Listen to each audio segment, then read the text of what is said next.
insya Allah akan berangkat tanggal 25 Januari. Dalam mana saat ini, masjid ini insya Allah akan disampaikan Al-Mukarram Al-Ustaz Ali Nurul Haq. Waktu dan tempat kami persilahkan. Assalamualaikum warahmatullahi wabarakatuh. Waalaikumsalam warahmatullahi wabarakatuh. Enggak marah Pak jawabnya. Semangat. Innal hamdalillah nahmaduhu wa nasta'inuhu wa nastaghfiruh wa na'udzu billahi min shururi anfusina wa min sayyiati a'malina. May yahdihillahu fala mudilla lahu wa may yudlil fala hadiya lahu. Asyhadu an la ilaha illallah wahdahu la syarika lah wa asyhadu anna Muhammadan 'abduhu wa rasuluhu la nabiyya ba'da. Allahumma shalli wa sallim wa barik ala hadzal nabiyil karim nabiyyina Muhammadin wa ala alihi wa ashabihi ajma'in, amma ba'du. Qala Allah ta'ala fil Qur'anil Karim, a'udzu billahi minasy syaithanir rajim, wa atimmul hajja wal umrata lillah. Shadaqallahul azim. Yang sama-sama kita hormati Al-Mukarram Bapak Ustaz Muhammad Ramdhani, beliau ini ya. Al-Mukarram Bapak Ustaz Khairul Anwar, Tuan Guru dari Lombok, dan kori kita yang suaranya merdu, Al-Mukarram Bapak Ustaz Abdul Khaliq, dan dari seluruh tim manajemen daerah Group, Bapak Ibu, para calon tamu Allah yang mudah-mudahan dimudahkan Allah untuk meraih ridhonya Allah. Amin ya rabbal alamin. Yang amin dapat ridhonya Allah, yang tidak amin mudah-mudahan dapat ridhonya Allah. Alhamdulillah, Bapak Ibu, puji syukur kita panjatkan kehadirat Allah yang telah menakdirkan kita hari ini kumpul bersama dalam rangka manasik umroh untuk berbekal diri menuju ke tanah suci dalam rangka beribadah kepada Allah. Harapannya mendapatkan ibadah umroh yang makbulah dan mabrurah. Itu harapannya. Setuju semuanya? Harus setuju ya. Kemudian salawat teriring salam semoga tercurah limpahkan kepada Nabi kita Nabi Muhammad Sallallahu Alaihi Wasallam, dan keluarganya, para sahabatnya, dan kepada seluruh umatnya yang tetap setia beristiqomah menjalankan sunnah-sunnahnya. Sebelum saya menyampaikan materi manasik, saya sampaikan pertama-tama mewakili dari pimpinan kami NRA Group Al-Mukarramah Ibu Hajah Irmawati Asrul Al-Iskaba. Beliau tidak bisa hadir karena ada hal lain yang penting untuk beliau kerjakan. Mohon maaf, saya mewakili beliau. Pertama-tama menyampaikan terima kasih yang sebesar-besarnya kepada seluruh jemaah yang telah mempercayakan pengurusan keberangkatan Bapak Ibu ke Tanah Suci kepada NRA Group. NRA Group itu ada MKU, NRA, Aruna, BSA, dan MKU. Batiknya ada semua. Jadi ada yang lewat MKU, ada yang lewat NRA, ada yang pakai BSA, ada yang Aruna. Semuanya sama, tidak beda. Yang membedakan adalah paket. Adapun jalurnya sama, sebab di bawah manajemen NRA Group. Jadi jangan iri-irian batik ya. Sama. Jadi besok kalau mau berangkat umroh, Bapak bebas. Mau ke MKU silahkan, ke NRA silahkan, ke BSA silahkan ya. Sebab sama, itu di bawah manajemen NRA Group. Kadang-kadang ada yang nemteknya MKU, tasnya NRA, batiknya Aruna. Sama aja, sama Pak. Insya Allah sama ya Pak. Baik Bapak Ibu. Kemudian atas nama beliau menyampaikan mohon maaf yang sebesar-besarnya bila dalam pelayanan kami sejak pendaftaran mungkin waktu telepon lagi error atau sibuk, kurang direspon. Pelayanan kami, karena kami itu tiap minggu 3 kali 2 kali terus tidak berhenti menghantarkan jamaah dalam hidangan yang kami hidangkan, lalu dalam acara manasik sampai ke acara keberangkatan di bandara, sampai di sana di tanah suci, baik dari pelayanan manajemen atau pelayanan para pembimbing dan pelaksanaan di lapangan. Bila ada kesalahan, mohon dibukakan pintu maaf yang sebesar-besarnya. Tentu bukan kesalahan yang disengaja. Insya Allah ini sebagai manusia yang tidak luput dari kesalahan, pasti ada kesalahan-kesalahan. Mohon sekali lagi dibukakan pintu maaf yang sebesar-besarnya. Dan terakhir tentunya beliau berdoa untuk Bapak Ibu, semoga diberikan kemudahan-kemudahan, kelancaran dalam ibadah dan kembali membawa oleh terbaik, yaitu ibadah umroh yang makbulah dan mabrurah. Amin ya rabbal alamin. Juga doakan kami Bapak Ibu supaya semua urusan kami juga dimudahkan Allah Subhanahu wa taala. Inilah mewakili dari pimpinan kami Ibu Hajah Irmawati Asrul dan Ustazah SE. Selanjutnya Bapak Ibu, saya sampaikan keberangkatan. Bapak Ibu sudah punya ini semua, lembar kontrol. Ya, ini penting. Itinerary perjalanan Bapak Ibu, jam berapa berangkatnya, harus tahu penerbangannya dan sampai kepulangan. Di bawah, di belakang, di sini, di depannya harus sudah ada nomor paspor, kemudian apa nih? Ya, keberangkatan, penerbangan, kemudian kepulangan, hotelnya sudah disampaikan.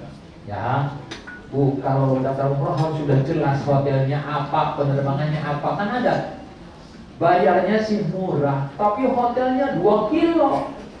Ada. Sekarang itu kan mahal Pak. Umroh mahal, sekarang mahal. Ini bukan harga biasa. Harga tahun-tahun yang lalu nggak segini. Sekarang mahal Pak. Hotel di sana 2 kali lipat, mungkin 3 kali lipat naiknya. Mahal Pak. Ada yang pakai murah pasti jauh. Ya pasti jauh Pak. Nanti Bapak bisa bandingkan di sana ngobrol-ngobrol sama yang lain, pasti jauh. Ya, ini hotelnya sudah ada, kemudian baik di Mekah dan Madinah. Juga ada penanggung jawab di bandara sini, namanya Mas Didi, nomor teleponnya ada. Juga penanggung jawab di bandara Madinah dan bandara Jeddah, jelas ada nomor teleponnya. Juga ada penanggung jawab kami di Madinah untuk urusan pas, koper dan hotel, check in, check out.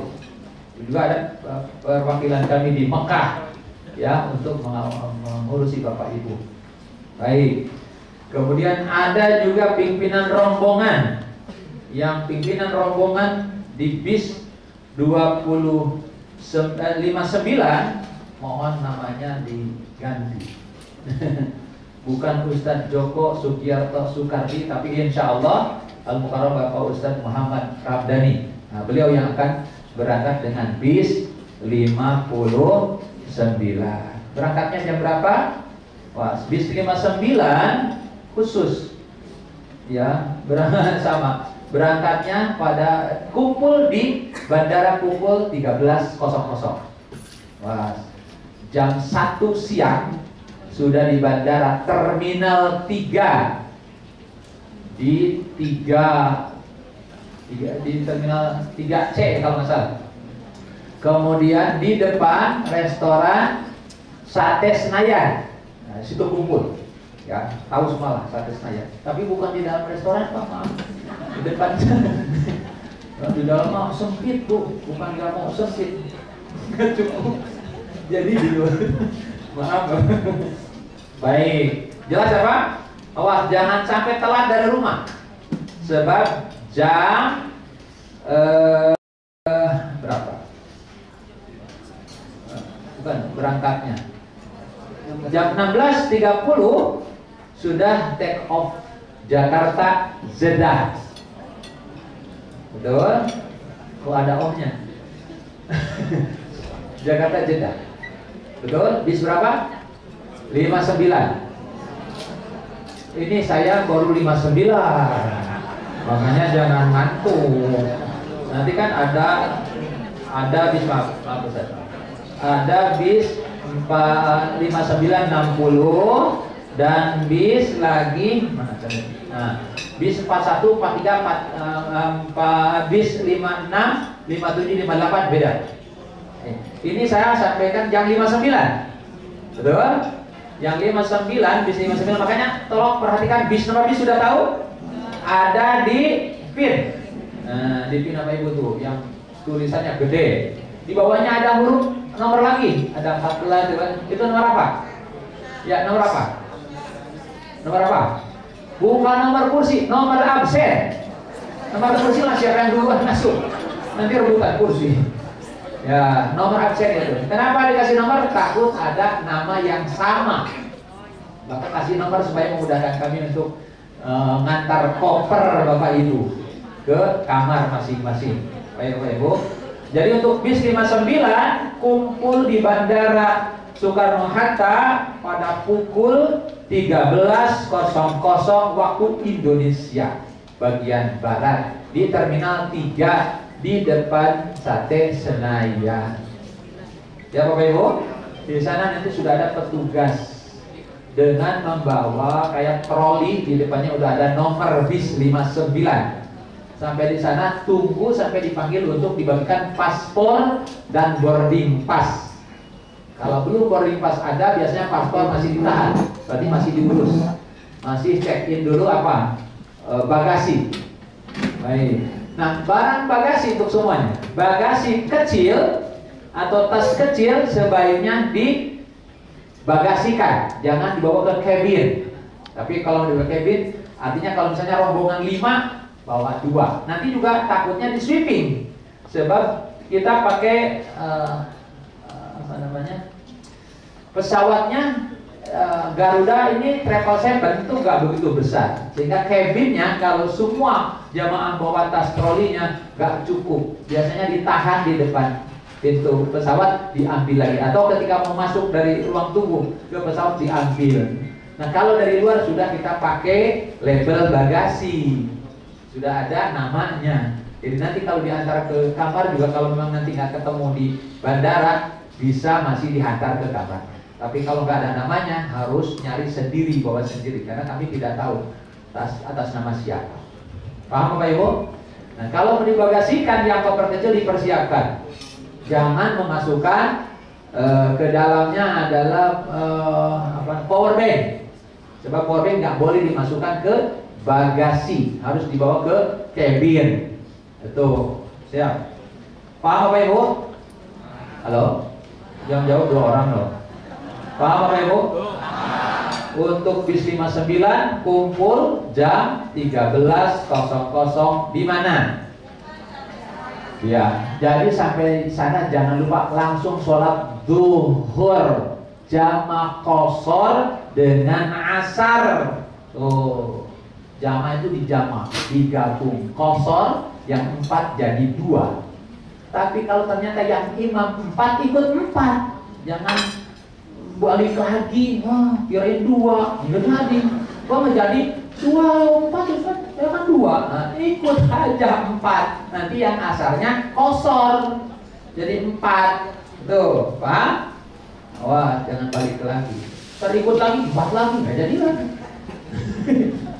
4 rakaat, kalau jamaah yang imamnya 4 ikut, ya, tapi enak mas sama-sama qashar. Kalau qashar berarti yang pertama untuk zuhurnya, qomat lagi keduanya untuk asarnya. Ya, baik. Jadi yang bis 59 jam 1 sudah di bandara dan langsung sholat zuhur jamaah qashar. Sudah gitu dikasih makan siang, insyaallah. Bagikan paspor, sudah itu langsung masuk ke imigrasi untuk diperiksa paspor dan boarding pass, lalu menuju ke ruang tunggu. Tolong ikutin arahan petugas. Ya. Yang kedua, bis 60. Bis 60 penerbangannya dengan 980 penerbangannya jam 11.30, jadi jam 8.00 sudah harus berada di bandara. sama di Terminal 3 di depan restoran Sate Senayan. Paham Bu? Bis berapa? Ayo bis 60 mana? Bis 60 udah cuma ada 5 orang. Oh, menyebar ya. Bis 60 jam berapa di bandara? Jam 8.00 di Terminal 3 di depan Sate Senayan. Sama, nanti kalau mau ini sebaiknya dibagasikan. Tas kecilnya dipersiapkan untuk dibagasikan. Jadi yang penting-penting sudah disiapkan di tentengan atau di tas ransel. Ya, tas ransel kecil nggak apa-apa. Gitu. Baik. Kemudian sekarang bis 60. 56, 57, 58. Mana? Oh, insya Allah. Ini yang tadi Muhammad, yang bis 980 dipimpin oleh Al-Ustaz Khairul Anwar. Ya, Khairul Anwar Nasib Khalidi, tuan guru dari Lombok. Yang bis 60, ya dengan Ustaz Khairul Anwar. Nah, yang bis 41, 43, jadi 56, 57, 58 langsung Madinah. Insya Allah dengan saya sendiri. Siapa namanya? Ali Nurul Haq, bukan Nur Ali, Pak. Ustaz Ali. Baik. Nah ini Bapak Ibu, pokoknya di bandara harus sudah berada pada pukul 12.00. Wah, jangan ketukar dengan yang lain. Pukul berapa? 12.00. Langsung sholat zuhur. Ya, tunggu sampai waktu zuhur. Sholat zuhur jamak qashar dengan asar.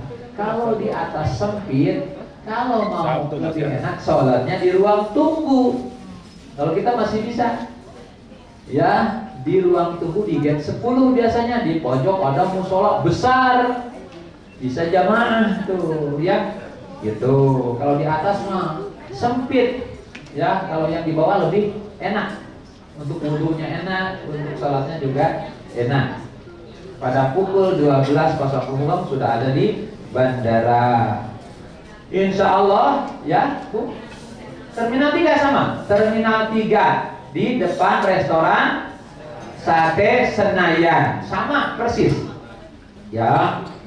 Yang tadi Pak, maaf, untuk kepulangan Pak, untuk kepulangan yang bis 59 dan 60 sama kepulangan dari Madinah dengan pesawat yang sama kepulangannya. Nah, keberangkatannya aja apa yang beda? Sama, kepulangannya sama. Nih pulangnya pada pukul ini nih. Nah, pada pukul 23:10, jadi sampai Indonesia insya Allah pada pukul 12.45. 12.45 di sini sudah ada saudara. Ya. Nah, boleh dikasih tahu siapa yang mau jemput. Di sana kan nanya mulu, kan kira-kira sampai Indonesia jam berapa Ustaz? Ustaz, padahal sudah ada di sini. Cuman ini dibawa, disusupin di baju, di tas, nggak pernah dibaca. Ya, tolong dibaca. Kalau perlu difotokopi, kasih tuh ke yang mau jemput. Nih besok insya Allah kedatangan pada pukul 12.45 yang bis 59 dan 60. Adapun yang bis 56, 57, 58 insya Allah kepulangannya pada pukul 19.40 dari Jeddah, bukan dari Madinah ya. Insya Allah sampai di Indonesia pada pukul 9.30. Insya Allah mudah-mudahan lancar. Amin. Ya kadang-kadang kan ada delay. DA itu kan Garuda insya Allah. Katanya gitu. Insya Allah pas, insya Allah delay. Saya kemarin pernah delay itu 3 jam. Bukan kesalahan Garudanya, karena sistem di sana mati. Sistem di Jeddah, jadi nggak bisa ngentry itu boarding, numpuk Pak, berapa pesawat, jadi pas masuk mau ribut karena dibuka semua, jadinya untuk masuk ke imigrasinya rebutan. 3 jam kami. Nah inilah yang harus disiapkan Kadang-kadang sudah dikasih umroh, dikasih ujian segitu, marah-marah. Padahal sudah dikasih umroh. Betul? Lupa. Ya, marah-marah gimana susah. Marah ke siapa? Ini sistemnya ujian namanya itu. Baik, siap. Kemudian programnya untuk bis 59. Betul. Ya, sampai di sana, Bapak Ibu, nanti pakai ihram untuk bapak-bapak, pakai ihram bawahannya dari Bandara Soekarno-Hatta. Ya. Sebab mikotnya kita di Yulamlam. Sebab kita itu melewati Yaman. Sementara mikot orang Yaman Yalamlam. Maka kita ambil mikot Yalamlam. Lebih tidak ada ikhtilaf. Lebih tidak ada perbedaan. Yalamlam semua setuju. Siap Bapak Ibu? Bapak-bapak, ibu-ibu mah dari rumah sudah siap. Ya, jadi pakai ihram di mana tuh? Di masjid di bawah itu sana. Sebelum naik ke pesawat pakai. Mau dipakai semua juga nggak apa-apa. Ya. Tapi kalau atasannya masih mau pakai batik nggak apa-apa. Nanti sebelum mikot diumumkan, nanti kan diumumkan, Bapak Ibu sebentar lagi kita akan memasuki mikot Yalamlam. Bagi siapa yang mau mikot dari pesawat silahkan mempersiapkan diri, gitu kata si pramugarinya di Garuda. Itu biasanya gitu. Jadi udah tuh, saya biasanya cleaning saya. Bapak Ibu takut ada yang belum nyopot celana, di sweeping. Pak udah Pak, apa Ustaz itu dalaman? Udah, coba lihat. Nggak usah. Yakin aja. Nggak usah. Kalau ibu-ibu jangan dicopot. Ada ibu-ibu salah pengertian. Bibir Ali bawa-bawa tas kresek. Apa tuh? Kalian dalam manusia. Kenapa Bu? Kata Ustaz dicopot. Laki-laki ibu macam. Kenapa ikut dicopot? Ya, baik. Jadi ini untuk bis 59 dan 60. Kita ngambil mikot tadi jalan. Oh di Jeddah udah tinggal langsung keluar, langsung naik bis, sudah niat. Awas tapi kalau sudah niat harus dijaga larangan-larangan ihram dari atas pesawat jalan. Jangan sampai ke kamar kecil, pakai pengharum tuh, pakai sabun, pakai habis makan, pakai tisu harum dari Garuda. Hati-hati, lapor ke Ustaz supaya jelas hukumnya bagaimana, harus bayar dana seperti apa. Siap Bapak Ibu? Siap. Yang bis 56, 57, 58 mikotnya di Bir Ali. Sebab ke Madinah dulu.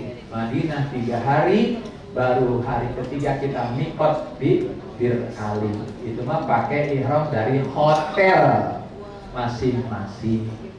Ya, baik. Nah, yang mikot di bandara besok, yang pakai ihram di bandara besok, jangan sampai masukin kain ihram di bagasi. Ambil sekarang. Lalu besok pakai apa? Ya, kan pakai itunya di sini. Atau harus beli lagi. Ya. Baik, jangan sampai pakai handuk hotel. Ada dulu di sana Pak, di Madinah kan kalau mau pakai ihram tuh kan suka ke kamar mandi dulu. Kan apa namanya di hotel Madinah itu kadang anduknya itu gede sekali. Nah dia pas di Bir Ali, Ustaz Bu, ihram saya tebel banget ya. Nah sama pas Pak gue belum. Anduk hotel belum dicopot, masih dipakai. Allah. Baik. Jadi yang Madinah sudah jelas, yang 59, 60 jelas Bapak Ibu? Ada yang tahu talbiyah? Apa arti talbiyah? Kan besok mau umroh. Talbiyah apa Bu? Talbiyah itu namanya menyambut panggilan. Panggilannya kita dipanggil Allah, wa atimul hajja wal umrata lillah. Lalu orang yang beriman, labbaik Allahumma labbaik, ya Allah aku datang memenuhi panggilan. Yuk, labbaik Allahumma labbaik, labbaik la syarika laka labbaik, Innal hamda wan ni'mata laka wal mulk la syarika lak. Awas nih, suka ada urusannya jelas. Labbaik Allahumma labbaik. Ada yang labbaik, labbaik, labbaik. Awas, apalagi albek.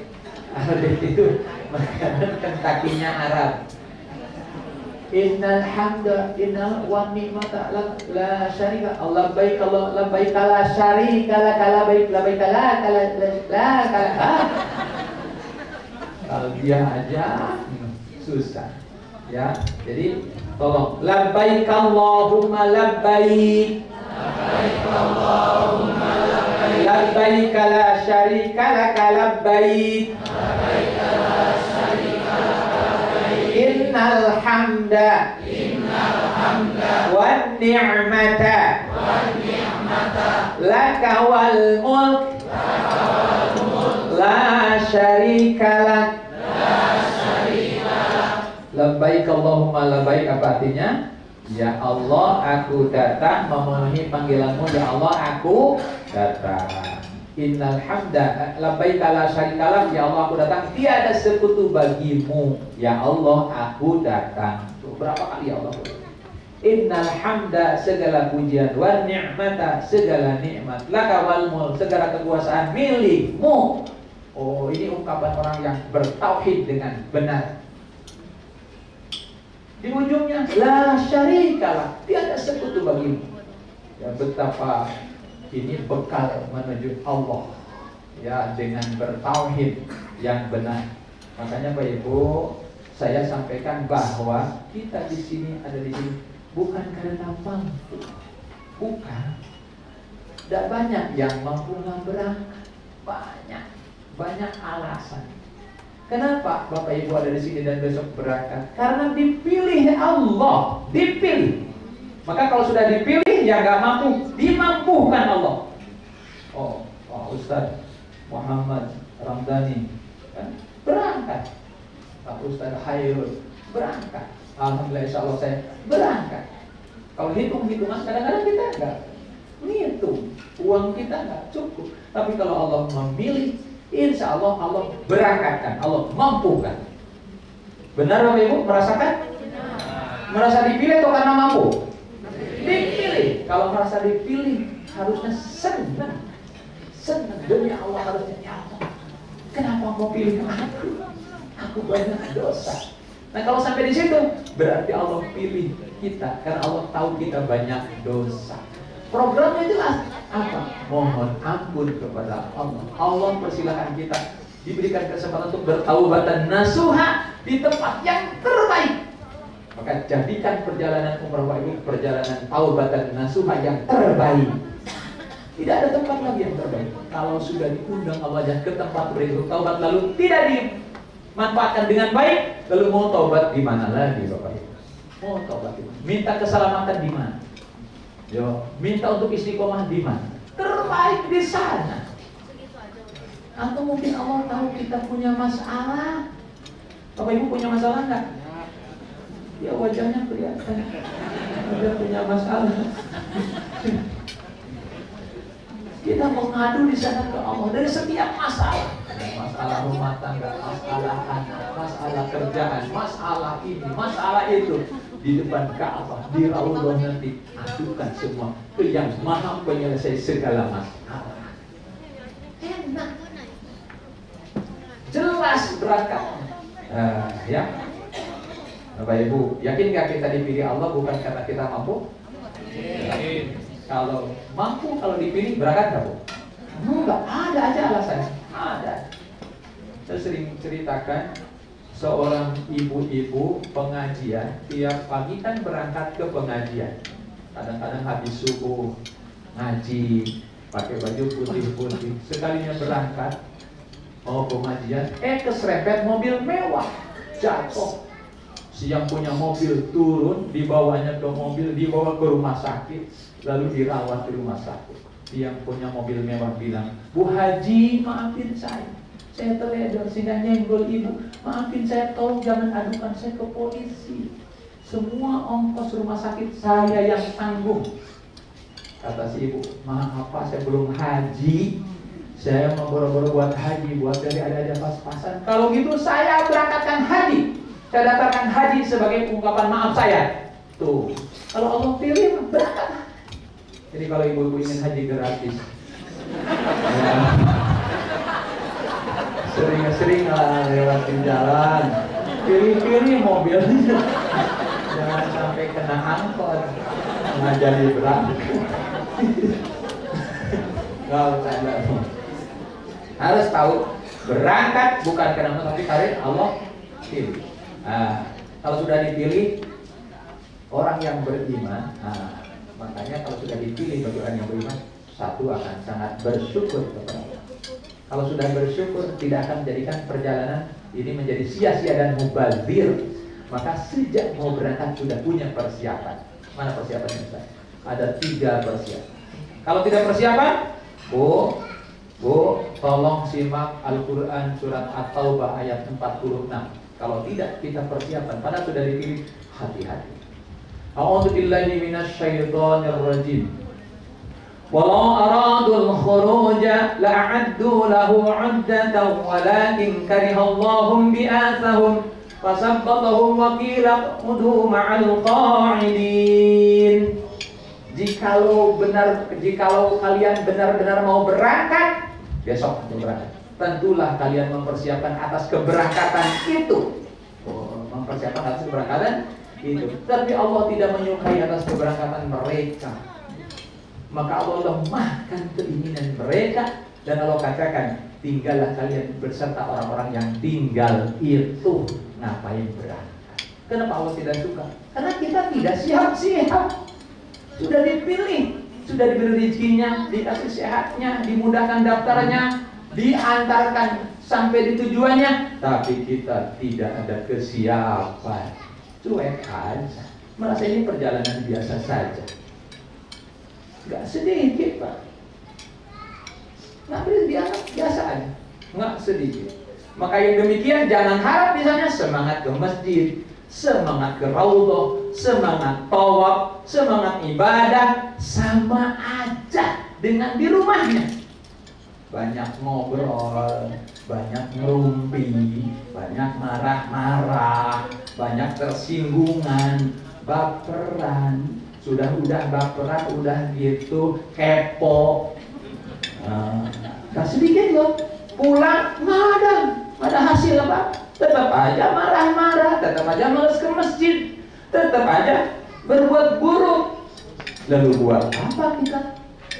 Berjalan ke tanah suci dengan dia yang tidak sedikit, tapi hasilnya tidak ada. Na'udzubillah. Kenapa? Kuncinya tidak bersyukur, tidak siap-siap. Nah, ini yang harus kita renungkan sebelum berangkat. Kalau sekarang sudah merasakan, mungkin Allah undang karena saya banyak dosa. Kuncinya pasti sampai di sana banyak istighfar. Bahkan sebelum berangkat, ampuni ya Allah saya aku banyak dosa, banyak maksiat. Ke masjid aja masih malas. Tapi kau pilih aku. Semoga sudah ini saya jadi pecinta masjid. Saya mampu menjadi takmir masjid, memakmurkan masjid. Kan jelas tuh programnya. Ya Allah, aku selalu berdoa ingin husnul khotimah. Mungkin jalan ini yang kau jadikan untuk jalan aku husnul khotimah. Sehingga ya Allah, sebelum berangkat ampuni dosaku. Berikan aku kekuatan di sana untuk bertaubatan nasuha, untuk sholat dengan serius, untuk tahajud, untuk duha, untuk witir, untuk banyak berinfak, untuk banyak kebaikan di tanah yang terbaik, di mana di Madinah 1000 kali lipat nilai setiap kebaikan, di mana di Mekah min mi'ati alfin fi masih 100.000 kali lipat. Coba bagaimana kalau itu disiap-siapkan? Mau di mana lagi?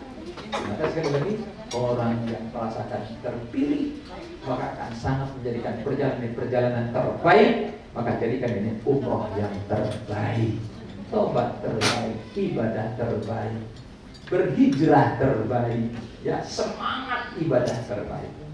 Dan doa kita semoga terbawa sampai ke tanah air. Ini yang harus kita rencanakan. baru jelas problem. Maka bekalnya adalah akidahnya harus diperkuat, keimanan. Jangan sampai ketika ditanya ke sana, Pak, alhamdulillah Bapak bisa umroh. Ya Ustaz, habis istri ngajak umroh, maksa. Ya nggak enak masa Ustaz istri berangkat sendiri, ya terpaksa lah nganter istri Ustaz. Oh, kira-kira itulah yang dilemahkan Allah. Nggak ada. Nanti. Pernah saya dapat ibu-ibu nangis di tempat makan. Kenapa Bu? Ustaz saya mau nyesal berangkat sama suami. Astagfirullah. Ada 2 juta orang atau 5 juta orang yang minta berangkat dengan suami. Kok ibu malah nyesel? Habis bikin samaran terus. Kenapa? Diajak ke masjid susah banget. Tuh masih di kamar Ustaz. Diajak tahajud malah narik selimut. Oh, dia tarik selimutnya, narik selimut yang lain. Saya kesal Ustaz. Tolong Ustaz. Ada begitu. Saya datang. Wah, itu istri nangis. Tolong Bapak ke bawah dulu, ke bawah. Ketemu dengan istri. Kenapa Pak? Kata bapaknya. Habis kalau ngajarnya kayak ngajak anak kecil Ustaz. Jadi saya malah sebel, kesel. Pak, ayo ke masjid. Bapak ini mau jadi suami kayak apa kayak begini? Ini neraka jadi. Saya bilang salah ngajak ibunya.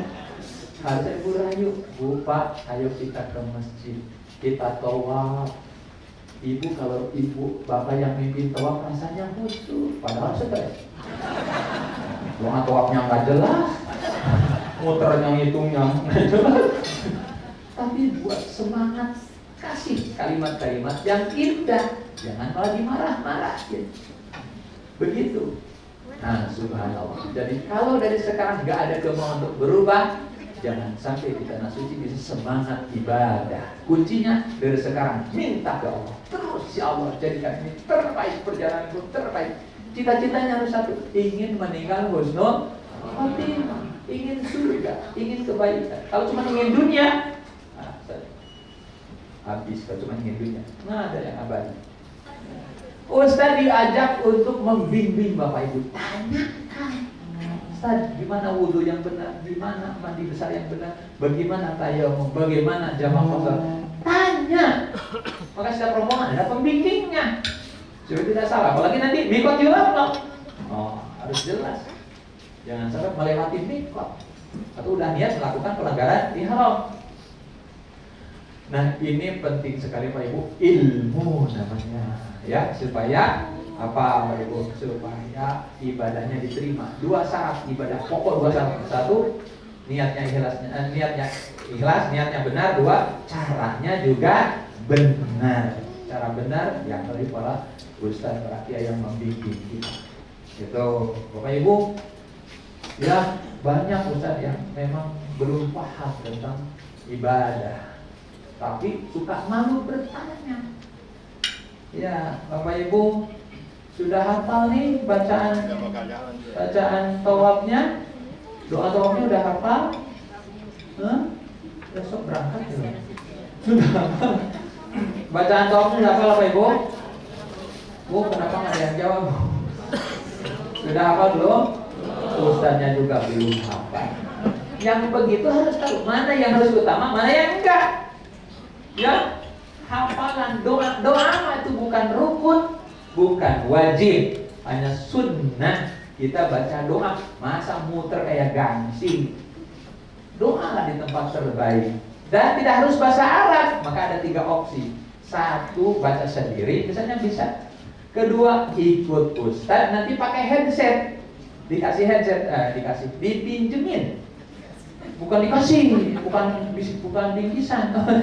Tolong dikembaliin buat jemaah yang berikutnya. Gitu. Headset. Lalu headsetnya jangan dibawa wudhu, kena air nanti error tuh headset. Kalau sudah kembaliin. Jangan sampai disimpan di telinga sampai pulang. Oh, headsetnya. Baik Bapak Ibu.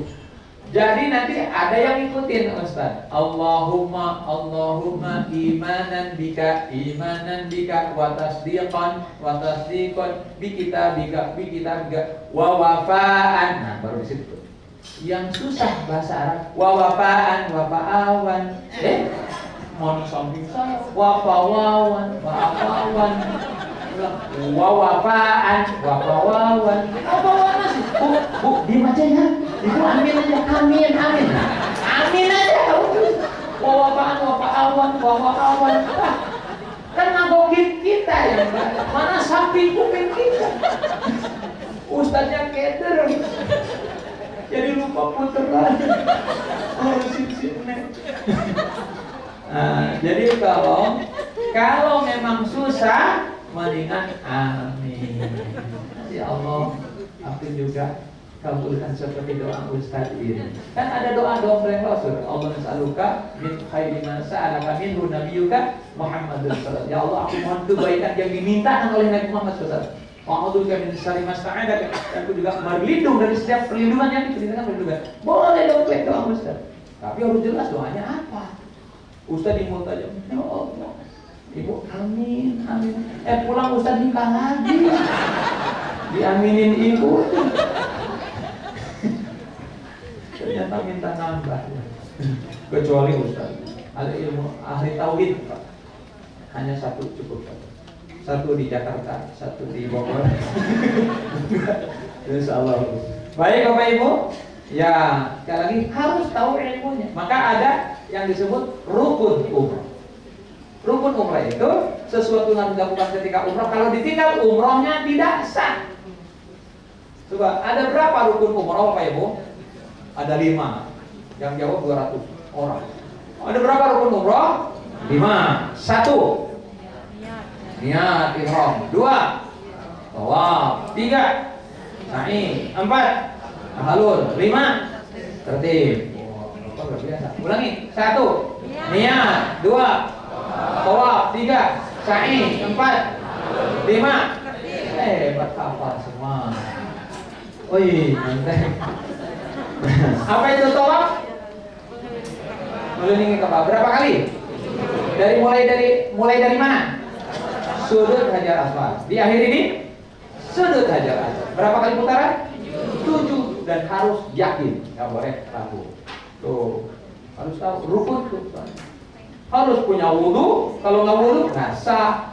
Putaran pertama, alhamdulillah. Kedua, ketiga pulas. Keempat, kelima keluar. Yang keluar itu batal. 1, 2, 3-nya sudah sah. Ambil wudu, balik lagi terusin 4, 5, 6, 7. Itu jangan ngaku lagi, ikut aja karena malu. Tadi si Ustaz perasaan batal sih. Perasaan, kalau tapi perasaan keluar. Bukan perasaan dia aja. Perasaan. Jadi harus kita antar lagi balikan. Nah, itu. Nah, nggak boleh tuh. Kenapa? Nggak ngerti, nggak sah umrohnya. Capek kan jadi. Kemudian jangan nempel Ka'bah selalu berada sebelah kiri. Nah, jadi Ka'bahnya sebelah kiri kita.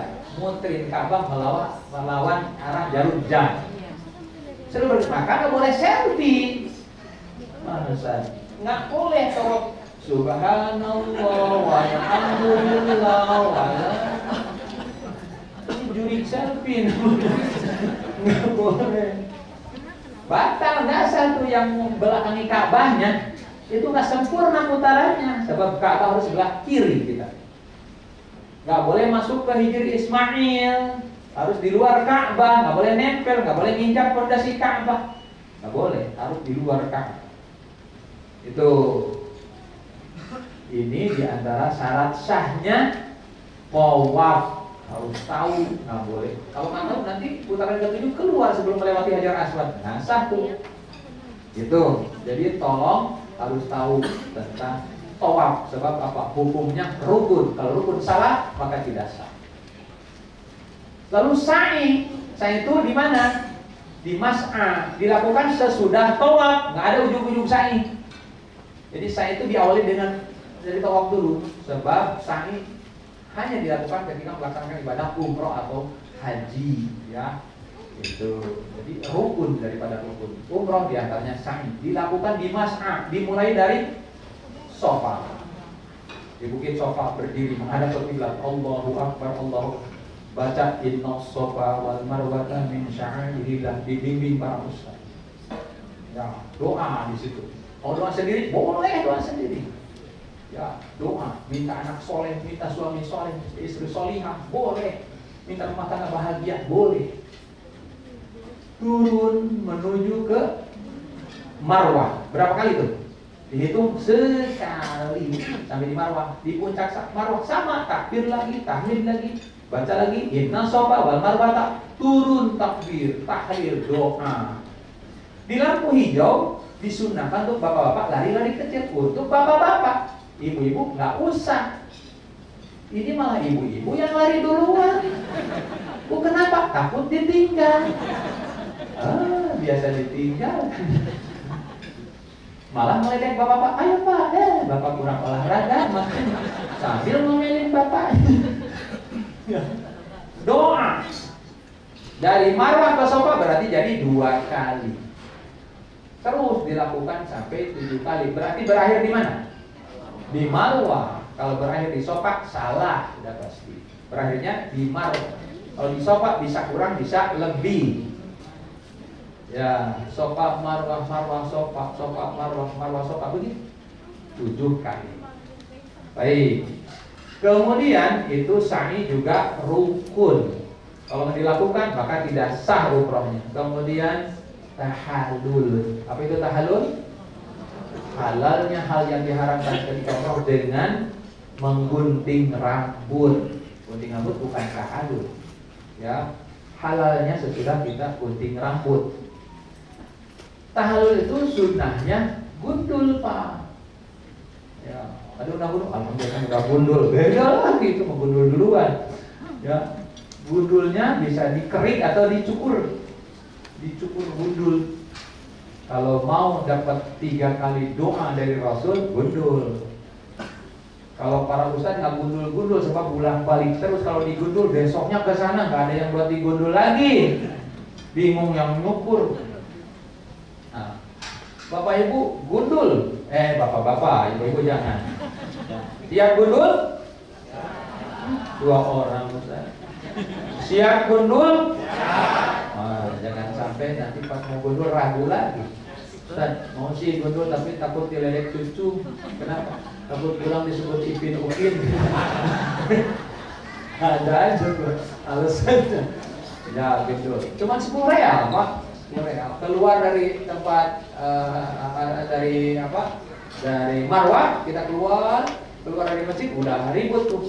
Calo gundul Pak, gundul tahallul. Tahu bahasa Indonesia gundul Pak. Nah, jangan sampai dicukur, digunting sama orang-orang yang suka bawa gunting di Marwah. Sebab dia minta duit minimal 20 real sampai 40 real. Nanti batal kesel jadi rugi. Marah-marah. Oh, Ustaz, diminta duit itu. Itu.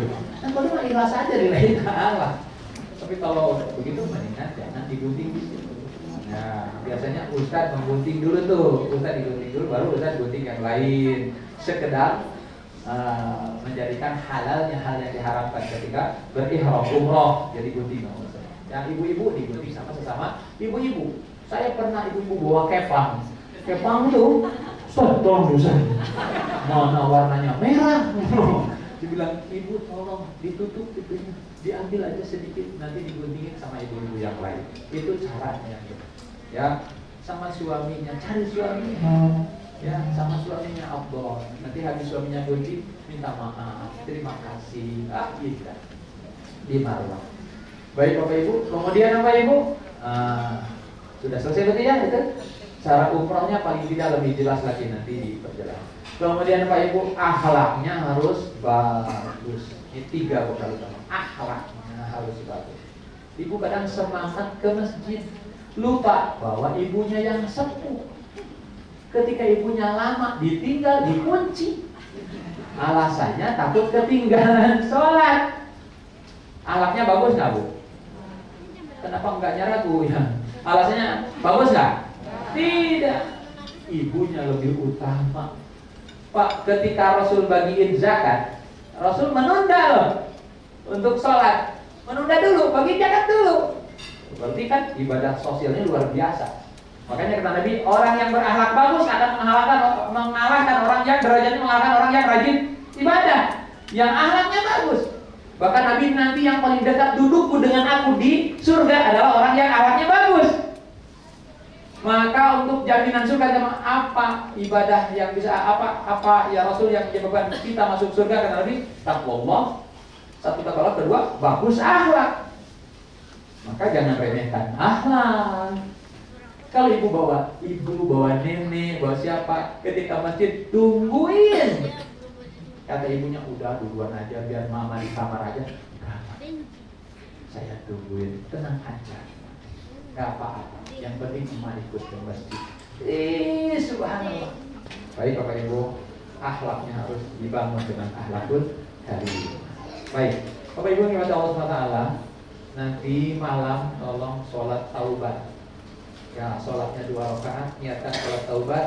Sudah gitu, sudah sholat, mohon ampun. Banyak istighfar. Ya, banyak zikir. Bapak Ibu, suatu saat Rasul memegang tangan Mu'adz bin Jabal. Lalu Rasul bersabda, demi Allah wahai Mu'adz, aku sangat mencintai. Maka bacalah doa ini di dulu di sholat, di penghujung sholatmu. Apa doanya? Allahumma, sama-sama. A'inni ala zikrika wa syukrika wa husni ibadati. Allahumma a'inni ala zikrika wa syukrika wa husni ibadati. Baca itu terus. Ya Allah, bantulah agar aku selalu ingat kepadamu. Mengingat Allah menjadikan tujuan kita tidak lupa. Banyak kan yang lupa tujuan karena lupa Allah. Ya betul. Maka 2 hal kata Ibnu Qayyim, 2 hal yang bisa penopang ibadah Bapak Ibu. Dia bisa dengan baik, yaitu zikir dan syukur. Zikir yang dengan ma'rifat, yang dengan mengenal Allah siapa Allah dan mengenal sifat-sifatnya dengan baik. Bahkan termasuk zikir adalah tadabbur Al-Qur'an, memahami dan mengamalkannya. Itu zikir, sehingga zikir menjadi penopang ibadah bisa dilakukan dengan baik. Kedua, syukur yang menghasilkan ketaatan. Orang syukur itu memanfaatkan nikmat Allah untuk taat kepada Allah. Maka orang begitu la azidannakum, ditambahkan nikmatnya, terus ditambahkan. Ketika mau umroh dengan iman, dengan syukur, Allah tambahkan nikmatnya. Sampai di bandara, alhamdulillah sudah di bandara. Di pesawat turun di Jeddah atau di Madinah, alhamdulillah 9 jam. Oh tolong aku sudah sampai di Madinah. Nikmat terus. Sampai di Madinah atau di Mekah, nikmat, tawaf, nikmat terus. Bagi yang bersyukur, tapi bagi yang tidak bersyukur tadi, ada pun saya di perjalanan yang menjadi siksaan. Siksa. Mohon maaf, tukang merokok. Ada di sini yang ada yang merokok kan? Nggak ada di sini, nggak ada yang merokok. Nggak ada yang merokok di sini. Itu di pesawat tersiksa. Yang dipikirin apa? Rokok. 9 jam.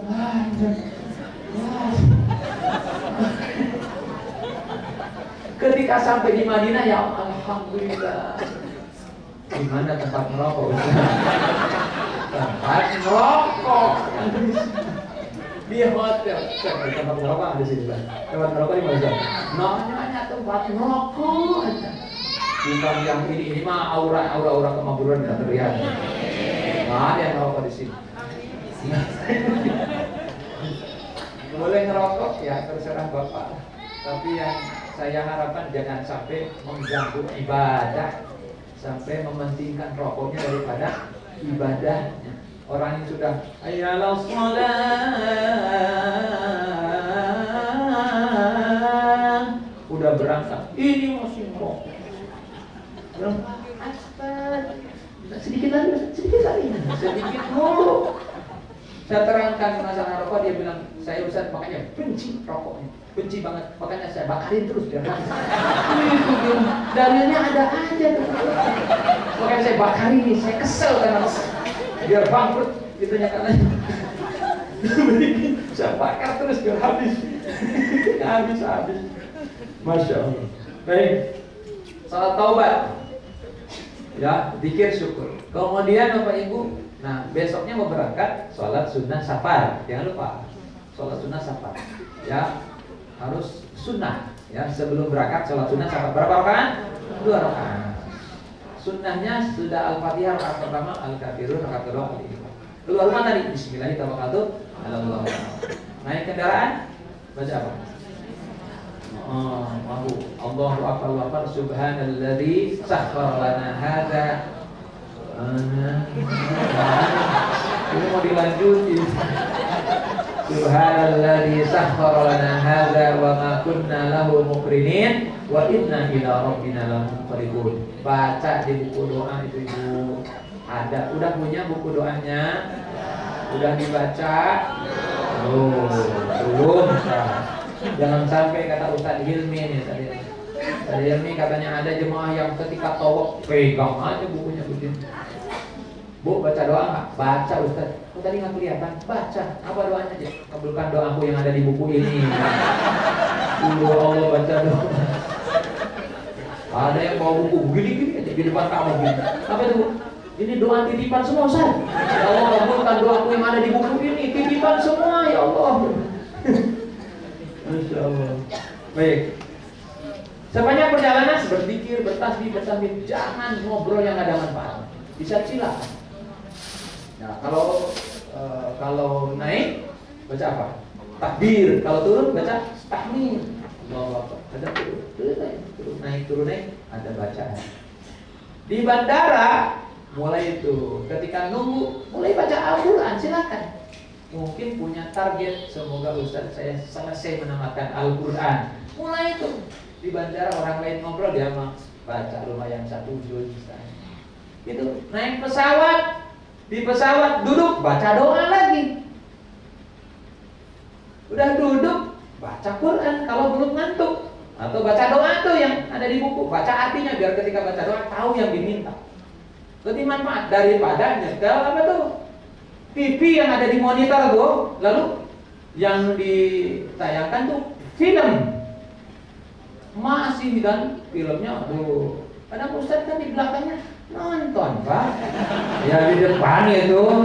Pakai seru-serunya matiin, kan kecewa. Baca Quran, ya, baca zikir. Kalau capek istirahat, tidur. Apalagi yang langsung mau tawaf sa'i. Jangan malah nonton, jangan main game, ya. Istirahat biar besok punya energi tuh untuk tawaf sa'i, tahalul tuh, gitu. Jangan ngobrol nih. Ada juga yang satunya ingin tidur, yang satunya nanya mulu. Dari mulai si bontot sampai si besar diceritain. Yang satu ya baik. Kemudian sampai di bandara Jeddah tuh, nanti yang itu yang apa? Yang mau langsung umroh, maka ketika sudah dibilang di Yalamlam berniat, semua berarti sudah siap tuh berniat. Ya, tidak harus punya wudu ingat tadi. Ya, wudu itu kalau sholat. Sesudah niat labbaik Allahumma umratan, sama-sama labbaik Allahumma umratan. Atau nawaitul umrata wa akhramtu biha lillahi, maka terkena larangan ihram. Larangan ihram bagi semuanya. Bagi semuanya nih, bagi laki-laki dulu tidak boleh berpakaian yang berjahit. Adapun tas pinggang, ikat pinggang, jam tangan semua berjahit tidak masalah. Yang masalah pakaian yang dijahit yang menyambung, ya itu nggak boleh. Atau ada pakaian tambahan walaupun nggak dijahit selain 2 kali ihram. Kadang-kadang beli tuh yang diikat-ikat, popok kayak popok bayi. Nabi nggak pakai popok. Jadi tolong jangan bikin-bikinan inovasi namanya. Nggak boleh. 2 hal aja. Bismillah. Tidak akan apa-apa. Ya, saya pernah diledek anak kecil. Kata ibunya, Ustaz tuh anak saya nggak mau copot celana. Bilang, Dek, copot celananya biar kita hebat. Nggak mau, nggak enak kata gitu. Pak Ustaz juga dicopot. Coba mana lihat. Ya, anak kecil. Jadi apa namanya, tidak boleh berpakaian berjahit.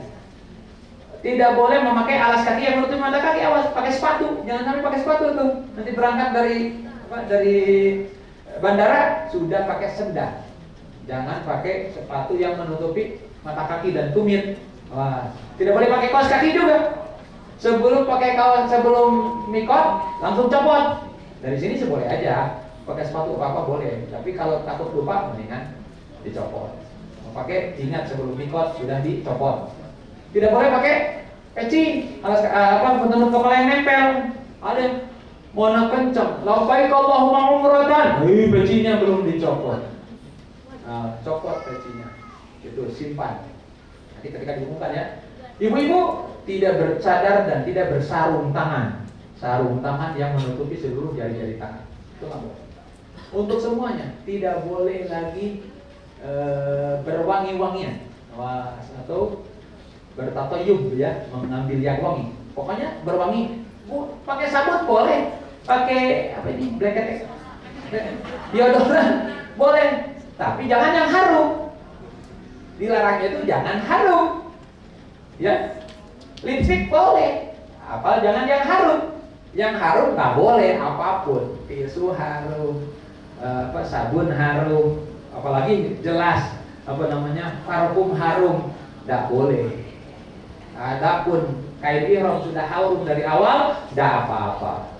Baju dahar dari awal, nggak apa-apa. Yang nggak boleh itu nanti pas niat disemproti pakai ihram. Baik, lupa. Nanti sebelum berangkat dari rumah nih yang langsung ke Mekah, jangan lupa sunnah-sunnah ihramnya. Mandi sunnah ihram, mandi besar. Niatkan mandi sunnah ihram. Kemudian menggunting kuku, kukunya dirapihkan. Biasa ibu-ibu suka kuku indah ya, dipotong sunnah. Kemudian mencukur bulu-bulu, bulu kemaluan dan bulu ketiak.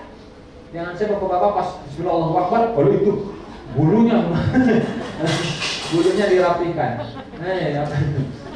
Kemudian itu yang sunnah. Lalu pakai wewangian tuh. Jadi sebelum berangkat pakai wewangian. Nanti di pesawat pun mau pakai deodoran sebelum pakai ihram boleh. Sebelum sampai di Yulabla ya pakai. Ketika sudah labbaik Allahumma umratan sudah tidak boleh. Hati-hati. Itu larangan ihram. Lalu tidak boleh mencukur bulu-bulu. Bulu apapun. Ini lagi talbiyah. Labbaik Allahumma labbaik. Nyabutin uban. Labbaik. Kalau lebih dari 3 kambing. Wah, secara fikih harga kambing serasanya. Nah, kalau masih kurang dari 3 sesuaikan dengan pelanggarannya. Wah, ya tidak boleh menggigit-gigit kuku sampai copot. Nah, hati-hati kadang-kadang iseng-iseng menggigit, copotin. Karena itu terhadap. Lalu tidak boleh wala rafasa wala fusuq wala jidala fil hajj. Tidak boleh berkata yang jorok. Fusuq itu rafas itu perkataan yang jorok, yang enggak pantas, ya. Jorok lah. Kemudian wala fusuq, tidak berbuat maksiat. Enggak boleh berbuat dosa maksiat. Ngomongin orang enggak boleh, jaga. Tidak boleh juga jidal, adu mulut, berantem, debat dan sebagainya, tidak boleh. Ya, tinggalkan itu. Tidak boleh berhubungan suami istri, tidak boleh menikah dan menikahkan, juga menjadi saksi nikah. Tidak boleh mengganggu pepohonan, tidak boleh membunuh binatang buruan. Inilah yang dilarang ketika berihram. Sampai kapan? Sampai tahallul, selesai menjalankan ibadah sa'i.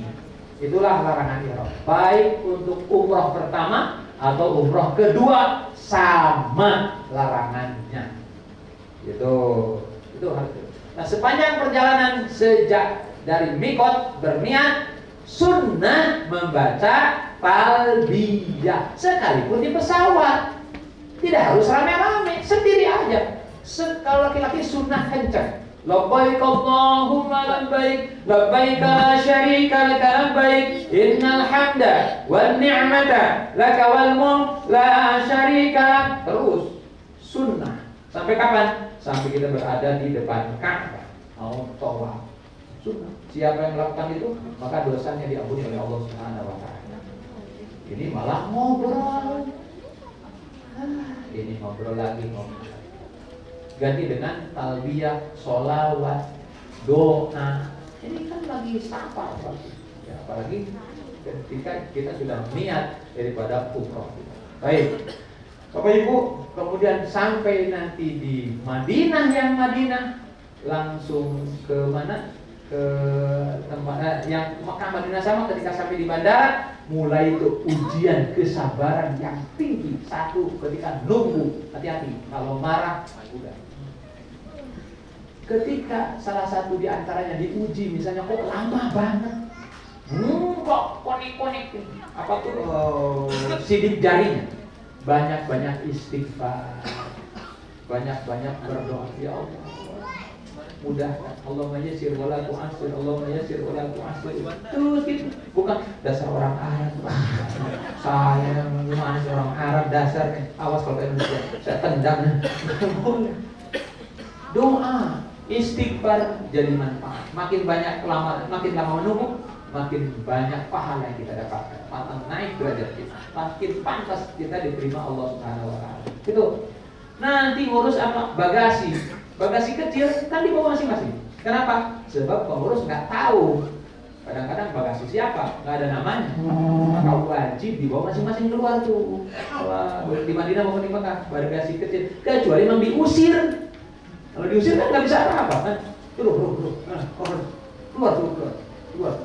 Kita keluar, bagasi masih di dalam. Insya Allah kita para pengurus. Tapi usahakan bawa sendiri. Itu bagasi besar baru diurusin. Tujuannya bagasi besar. Bagasi besar itu insya Allah sampai di depan kamar masing-masing. Kadang-kadang suka yang keselin, selingsut. Mungkin yang ngantar itu salah ke kamar si Anu, harusnya ke kamar si. Misalnya Ahmad, ada dua Ahmad. Dia nggak ngelihat nomor, langsung aja diantar ke kamar Ahmad. Ahmad masukin teman-temannya, dimasukin ke dalam kamar. Nah, itu kan nggak tuh yang masukin ke kamar. Ini punya Ahmad. Akhirnya yang namanya Ahmad jatuh, nyari tas 2 hari 2 malam, padahal tasnya ada di temennya. Bahkan mungkin sebelah kamar. Pas mau pulang baru, ada tas 1 punya siapa? Karena itu Pak, kenapa? Ujian namanya. Padahal setengah mati panitia itu nyari-nyari. Diumumkan di bis, diteleponin, tolong kalau ada tas yang nyasar. Ujian namanya. Ada pernah tuh jemaah hilang tas. Saya tanya, Pak, apa saja isinya? Ini saya. Kalau memang hilangnya, memang ini urusan kami, maka akan diganti. Ya, Ustaz nggak usah mikirin tas saya. Saya udah sampai di sini udah senang. Saya bisa tolong, saya bisa taruh, udah selesai umroh. Saya senang. Itu isinya baju, Ustaz. Di situ baju murah-murah. Nah, dengan bersyukur yang hebat, maka ujian besar menjadi kecil dan tidak mengalahkan kebahagiaannya yang luar biasa. Ini sikap orang yang beriman.